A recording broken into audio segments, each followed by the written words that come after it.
Welcome to today's segment where we're diving into fandom dynamics, digital streaming, and the current crisis affecting Stray Kids' Spotify presence. Joining us is Admin Wolf from the Stray Kids Comeback Guide team. Thanks for being here. Thanks for having me. This is an important conversation, and I appreciate the opportunity to speak on it. Let's talk about Spotify filtering. How serious is the issue, and what's really causing it? The Spotify filtering we are now witnessing is not a minor issue. It is a critical problem that can no longer be brushed aside. Blaming a single fan base, sub-fandom, or method oversimplifies what has become a compounded crisis. These issues trace back to the 5-star era, when a major streaming fan base began forming private groups that misled hundreds of stays with inflated promises of success. Some fans say it's just one fan base or one method that's the problem. Is that true? No, that's too simplistic. What we're seeing now is the result of many harmful behaviors stacking on top of each other. For example, after that streaming fan base was exposed, accounts like Streamracha and the Stays who started it began promoting the so-called 20 times method, where you loop the same song 20 times, then rotate accounts. It was supposed to inflate the numbers artificially, but it triggered long-term consequences. Then we saw suspicious accounts with no follower history appear overnight, aggressively promoting the use of 10 Chrome profiles at once or stacking playlists with multiple versions of the same song. These accounts attacked many fan bases daily, and others they called ethical streamers with vitriol, again, providing no evidence, using excuses and aggression to push their narratives. What exactly is the 20x method we've heard about, and why is it controversial? It's a shortcut, and it hasn't been tested properly with verifiable proof, and it hasn't been testing within our own fandom. We have copies of some testing reports from other fandoms that claimed the method works, but those testing reports are flawed. It pushes fans to loop songs over and over in a fixed pattern, and then constantly switching accounts. But these behaviors are eventually recognized by Spotify's system as artificial. Defenders of these methods often say it's not for charting, so it's fine, completely missing the point. Even early on, veteran streamers warned that such methods would eventually leak into all platforms and stays would not adjust streaming behaviors based on charting goals, and this would significantly impact chart performance. And that's exactly what we see is currently happening. There's been a lot of debate about solo-focused streaming and station head strategies. Are those methods helping or hurting Stray Kids? They've made it worse. These harmful practices have been further amplified by solo fan bases, both on social media and on station head. They pushed manipulative tactics without offering a single piece of verifiable test data. When questioned, they either refused to share proof, claimed results came from other members' spaces outside of their unions or their control, or blamed OT8 stays instead of taking accountability. The reality is that there is proof of their ego-driven efforts to manipulate the system, and it has backfired, resulting in songs not charting and large batches of streams being deleted, undermining Stray Kids' digital streaming footprint. Do you think Stray Kids fan bases are doing enough to educate newer fans about proper streaming? Honestly, no. Another major issue is that some long-established fan bases have stopped actively educating new fans on proper streaming methods altogether. They'll post vague instructions like, use proper streaming methods without ever explaining what that actually means, leaving baby stays to piece together confusing, often contradictory information. Meanwhile, the fandom has expanded far beyond Twitter into platforms where there's minimal base presence. As a result, educational content about correct streaming is often buried beneath repetitive, shortcut-based guides that cause measurable harm. What's your take on the argument that other fandoms are doing it, so we should too? That argument has never been valid, nor is it excusable. The same groups using these tactics are now facing record-breaking deletions on Spotify, and they're charting less and less. I would like to know, since when did stays let other fandoms dictate our standards? Since when did we prioritize shortcuts over research-backed strategy? We've always carved our own path, Stray Kids and stays together. Sadly, it feels like many of them have forgotten this. Also, you can't criticize other fandoms for chart failures and call their releases flops, then turn around and tell stays to use and promote the exact same methods that led to those failures. That's not a strategy. It's a contradiction. It's self-sabotage, and it undermines the credibility of our own efforts and everything our fandom has worked so hard to build. You mentioned that some fan bases have shared untested or harmful guides. Why is that dangerous? We are talking about a clear decline in method integrity that has had measurable consequences on Stray Kids' digital streaming performance, both as a group and for individual members. The worst part? Much of it could have been prevented. We've spent nearly 2 years sounding the alarm, publishing evidence of Spotify's crackdown on manipulative and shortcut-heavy tactics. Rather than being met with cooperation, we've faced backlash for simply telling the truth. Just recently, the second largest Stray Kids fan base released a Spotify guide, the first we have seen since we removed our own guides.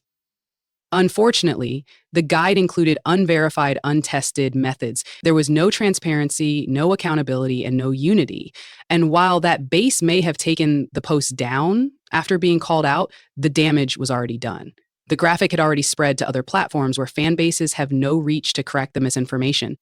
There seems to be a lot of tension between different parts of the fandom lately. Is the lack of unity hurting your overall goals? Absolutely. Many of us have spent years protecting Stray Kids' digital footprint, sacrificing time, energy, and sleep to educate and promote sustainable methods. Watching that unravel due to shortcuts and ego is disheartening. Some of our most experienced voices have already walked away from the fandom. We see it more and more every day. They were told they were stuck in 2022, while other groups, fans, and fan bases are supposedly setting the standard now. But if that new standard means not charting, just chasing random, meaningless titles awarded by monetized accounts on Twitter for engagement based on inflated Spotify streams that don't align with global charts or reflect impact across other platforms, and using those numbers as ammunition in fan wars that contribute nothing to Stray Kids' actual success, then I'll gladly stay stuck in the past. Because back then, Stray Kids were breaking records at an unprecedented pace using ethical, strategic, and proper streaming methods that built real, lasting impact. That should still be the standard. How has misinformation and internal conflict affected the streaming progress and chart performance for Stray Kids? The consequences are very real. We have clearly seen in just 2 recent releases that filtering is up, charting is down, and the damage we're seeing, deleted streams, underperforming songs, could have been prevented. Calls for proper testing have been ignored, downplayed, or sabotaged. Some fan bases are exhausted, spending too much energy on fighting the same battles over and over again. Some fan bases who claim to conduct tests refuse to share their results. When 2 teams did try to conduct transparent testing, they were deliberately undermined by others who refused to cooperate. You spoke about your personal streaming journey in the past and have faced criticism about promoting proper streaming methods, some even stating you only care about numbers. Can you share what changed your perspective and why proper streaming matters to you? Before I became a working stay, I had no idea that how I streamed mattered. I thought, I like the song, I'll just keep listening. Yes, I looped. But once I learned how damaging it really is across any platform, I never looped again. As a stay, it's one of the hardest guidelines to stick to, I know. When SKZ releases a banger like Escape or Cover Me, I want to put it on replay and never leave that bubble of how the songs make me feel. But I know I can't, because knowing that Stray Kids are properly compensated and acknowledged for their artistry is more important. I changed, and so can others. It's not about shaming, it's about protecting Stray Kids' future. As for the numbers, well, let's talk about the numbers. The numbers are used to secure media coverage, brand deals, playlist placements, chart recognition, award eligibility, and even global tour routing. They influence how the industry sees Stray Kids, not just as artists, but as market leaders. And when those numbers are inflated through harmful methods like looping or buying streams from streaming farms or multi-D manipulation, they get flagged, filtered, or deleted. What's left is damage to our credibility, to their digital footprint, and to the opportunities that could have been. So no, it's not just about numbers. It's about making sure the numbers we do achieve are sustainable, ethical, and meaningful. Numbers that can't be erased. Numbers that build careers, not fan wars. Proper streaming matters because Stray Kids deserve recognition that lasts longer than a trending tag. What responsibility do individual fans have in fixing this situation, not just the big fan bases? This cannot continue. The filtering is real, the damage is real, and unless the fandom and especially fan bases stop lying and caring more about ego-driven agendas and decide to unite around proven methods, transparent, widespread streaming education, and a shared commitment to long-term success, we will continue to hurt the very group we claim to love and support. We know that there is a huge portion of stays who stream having no idea that how they stream can either hurt or help stray kids. Yes, fan bases need to take accountability and improve how they educate the fandom, but they can't do it alone. We need stays to help reach the corners of social media we simply can't cover. Talk to others, ask about their habits, share correct info. A massive number of fans stream without realizing they're doing harm. If we all step up and unite in educating one another, we can fix this. What steps are being taken now to correct course and rebuild trust in proper streaming methods? I can't speak for every team, but at Stray Kids Comeback Guide, we're taking concrete steps to help stays course correct. We're reopening the streaming section on our website, where fans will find up-to-date guides, verified strategies, and clear, detailed instructions on how to stream properly across all major platforms. We're also reposting our streaming guides across all social media platforms to improve visibility, especially for newer stays who may have missed them before we went on rest. We also want to move forward with implementing new streaming tests, but that's only possible with greater coordination, transparency, and mutual respect from others in the fandom. Testing can't happen in silos. It requires collaboration and shared goals.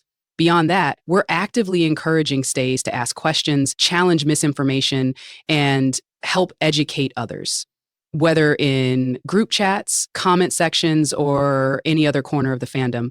Proper streaming is a collective effort. The more we normalize sustainable habits and make accurate information accessible, the better our chances of rebuilding trust and protecting Stray Kids' digital success long-term. This isn't just about correcting past mistakes. It's about fostering a culture of accountability, clarity, and shared responsibility moving forward. What would you say to fan bases or fans still promoting shortcuts even now? Stop pointing fingers, start taking accountability and action. Shortcuts might bring short-term numbers, but they damage long-term potential. Promote real methods. Help others by answering questions with proper methods. Help people change their streaming habits. If we all work together to spread proper information instead of pointing fingers and blame, we can ensure the digital streaming history for Stray Kids is left intact without being tainted. We are urging fan bases, begging them to put aside differences and unite with a common purpose. This is bigger than egos, pride, or internal politics. It's about protecting the legacy of Stray Kids and securing the recognition they've earned through their talent and hard work. We are also pleading with stays across the world, please start streaming properly. Your intentions matter, but your methods matter just as much. Every stream counts, but only if it's done right. Looping, shortcuts, and inflated tactics don't just fail. They hurt, they erase progress, they damage credibility, and they jeopardize everything this fandom has worked so hard to build. If you love Stray Kids, if their music has ever made you feel seen, understood, or empowered, then honor that impact by supporting them in ways that truly count. Start streaming properly, start sharing real information, start protecting Stray Kids' digital streaming future before it's too late. Final question. What's your message to the entire fandom right now as Stray Kids refuse to slow down and we know a Korean comeback is right around the corner? Many are going to hate my answers, but someone has to speak up. At the end of the day, silence helps no one, but truth just might. And since my team has already been dubbed villains of Stayville, we may as well own it if it means telling the truth that no one else will. Powerful words to end on. Admin Wolf, thank you for your honesty, your insight, and please thank your team for their continued work on behalf of the fandom. Thanks for having me. It's clear this isn't just about numbers. It's about protecting the legacy of Stray Kids and ensuring their impact is accurately reflected for years to come. You've been listening to Admin Wolf from the Stray Kids Comeback Guide team. For more information, head to straykidscomebackguide.com or follow their team across social platforms for updates and verified streaming resources. Until next time, stream smart, stream with purpose, and as Admin Wolf always says, fight for Stray Kids.